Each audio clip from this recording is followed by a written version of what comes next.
बहुत बहुत स्वागत है सभी का हमारे YouTube चैनल स्टूडेंट्स मीडिया में। मैं हूं राज और आप देख रहे हैं students media YouTube channel. Bihar university Muzaffarpur, आपको पता है कि यहां पर यूजी और पीजी दोनों के सेशन ले चल रहे हैं। 2019 में यह हुआ था कि 20 में मई जून तक सेशन सुधार लिया जाएगा, लेकिन कोरोना के कारण कुछ ऐसा हुआ नहीं। अब ये उम्मीद जताई जा रही है कि 21 लास्ट तक सेशन को सुधारने की पूरी कोशिश की जाएगी। पार्ट 1 की परीक्षा हो या पार्ट 2 की परीक्षा या पार्ट 3 हो, इसी तरीके से पीजी की अलग अलग सेमेस्टर्स या वोकेशनल कोर्स की तमाम परीक्षाएं जो एक नियत समय पर हो जानी चाहिए थी वो नहीं हो पाती है। हालांकि जब से माननीय मनोज कुमार जो एग्जामिनेशन कंट्रोलर और हनुमान प्रसाद पांडे जी जो वाइस चांसलर बिहार यूनिवर्सिटी के बने हैं, दोनों ने काफ़ी अच्छा प्रयास किया है और कर रहे हैं कि यूनिवर्सिटी के जो सेशन है उसको समय पर लाया जाए। जो उनके सेशन बेपटरी है उसको पटरी पर लाने की पूरी कोशिश की जा रही है, लेकिन इसमें थोड़ा वक्त लगेगा। यूनिवर्सिटी में बुधवार को एकेडमिक काउंसिल की बैठक हुई, उसमें एक बड़ी बदलाव लाई गई है। जिस तरीके से यदि पार्ट 1 में 1 से 2 पेपर में यदि आप प्रमोटेड हो जाते हैं, यदि आपका फंस जाता है, मतलब यही है, तो आप पार्ट 2 का एग्जाम दे सकते हैं। अभी तक के जो नियम था उसके बाद यदि पार्ट 2 में ज़्यादा से ज़्यादा 2 सब्जेक्ट में आप फेल हो जाते थे या पासिंग मार्क्स से कम नंबर आता था पार्ट 2 में, फिर भी आपको पार्ट 3 के एग्ज़ाम में बैठने की इजाज़त मिल जाती थी। कभी कभी ऐसा होता था कि पार्ट 1 भी प्रमोटेड होता था और पार्ट 2 भी प्रमोटेड होता था, फिर भी अंडरटेकिंग फॉर्म लगा करके पार्ट 3 के फॉर्म में छात्र अपीयर हो जाते थे। लेकिन अब ऐसा नहीं होगा। जब तक कि आपका पार्ट 1 फुल्ली क्लियर अब नहीं होगा, तब तक कि आप पार्ट 2 के एग्ज़ाम में नहीं बैठ सकते। इसी तरीके से पार्ट 3 के एग्जाम में बैठने के लिए जब तक कि आपका पार्ट 1 और पार्ट 2 क्लियर नहीं होगा, तब तक कि आप पार्ट 3 के एग्जाम में अपीयर नहीं हो सकते हैं। बिहार की सभी यूनिवर्सिटीज़ में यही नियम है। अभी जो पुरानी वाली है कि पार्ट 1 में प्रमोटेड है फिर भी आप पार्ट 2 का फॉर्म भर सकते हैं, और पार्ट 1 क्लियर है और पार्ट 2 फंसा हुआ है, प्रमोटेड है या यूनिवर्सिटी लेवल पर रिजल्ट पेंडिंग है, फिर भी आप पार्ट 3 का फॉर्म भर सकते हैं और एग्ज़ाम दे सकते हैं। ऐसा सभी यूनिवर्सिटी में होता आ रहा है, लेकिन बिहार यूनिवर्सिटी में अब ऐसा नहीं होगा। बिहार यूनिवर्सिटी जिस तरीके से बिहार बोर्ड मैट्रिक और इंटर की एग्ज़ाम जब होती है फाइनल वाली, उसमें कुछ पेपर्स, 1-2 पेपर्स में छात्र पासिंग मार्क्स से कम नंबर उसका आता है, तो उसके ठीक रिजल्ट आने के 1 से 1.5 महीने बाद, 1-1.5 महीना या 2 महीना आप लोग समझ ले अपने हिसाब से, तो सप्लीमेंट्री का एग्ज़ाम होता है, आपको पता होगा। और सप्लीमेंट्री के एग्ज़ाम में जिस पेपर में पासिंग मार्क्स से कम नंबर आए हुए होते हैं, छात्र उस पेपर का एग्ज़ाम देते हैं और अपना इंटर या मैट्रिक क्लियर करते हैं।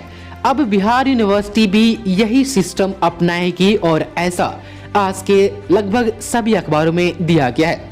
सपोज आप यहाँ पर समझ ले, पार्ट 1 आपने पार्ट 1 का एग्ज़ाम दिया, रिजल्ट आया, पार्ट 1 के 2 सब्जेक्ट में या 2 से कम सब्जेक्ट में यदि आपका पासिंग मार्क्स से नंबर कम आया, आप 2 सब्जेक्ट या 1 सब्जेक्ट में आप फंस गए, तो यूनिवर्सिटी के नए नियम के अनुसार रिजल्ट आने के जस्ट 1 महीने बाद एक सप्लीमेंट्री एग्जाम होगा, जिसमें आप फंसे हुए पेपर का एग्जाम दे सकते हैं।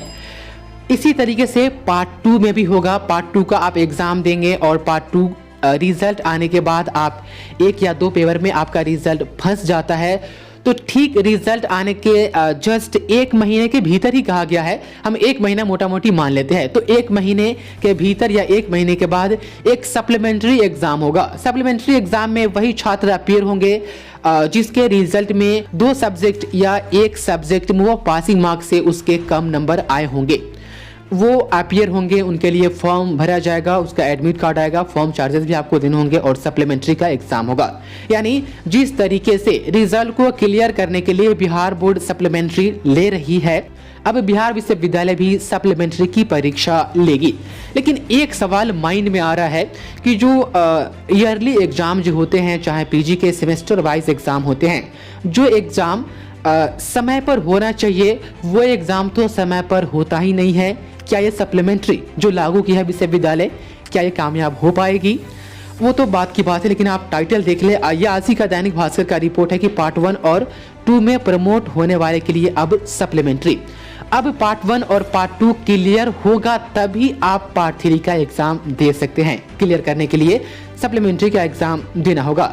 अभी तक के जो होता आ रहा है, यदि पार्ट 1 आपका फंस जाता है तो आप अपने से जूनियर सेशन वाले के साथ एग्ज़ाम देते हैं और क्लियर करते हैं, या पार्ट 2 आपका फंस जाता है तो अपने से जूनियर वाले सेशन के साथ पार्ट 2 का एग्ज़ाम देते हैं और क्लियर करते हैं। लेकिन अब आप लोग के लिए एक स्पेशल एग्जाम सप्लीमेंट्री होगा जो भी प्रमोटेड होंगे। यहाँ पर आप देख लें, डिस्क्रिप्शन में कुछ यही बातें बताई गई है कि बीआरए बिहार विश्वविद्यालय में अब टीडीसी पार्ट 1 और 2 में प्रमोट होने वाले स्टूडेंट्स के लिए सप्लीमेंट्री परीक्षा होगी।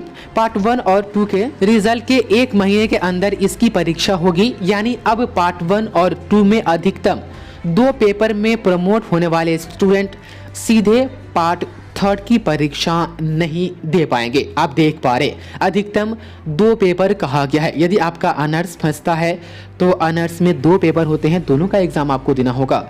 इसी तरीके से ऑनर्स और सब्सिडरी भी यदि फंस जाती है तो यहाँ पर आपको सभी का एग्जाम देना होगा। और यहाँ पर बताया गया है कि 1 महीने के अंदर इसकी परीक्षा होगी, यानी रिजल्ट आने के जस्ट 1 महीने के अंदर ही सप्लीमेंट्री वाली परीक्षा होगी। आगे है कि वो छात्र जिनका पार्ट 1 या पार्ट 2 क्लियर नहीं होगा वह सीधे पार्ट 3 में वो अपीयर नहीं हो सकते हैं। आप आगे देख लें कि इससे पहले उन्हें सप्लीमेंट्री परीक्षा पास करनी होगी।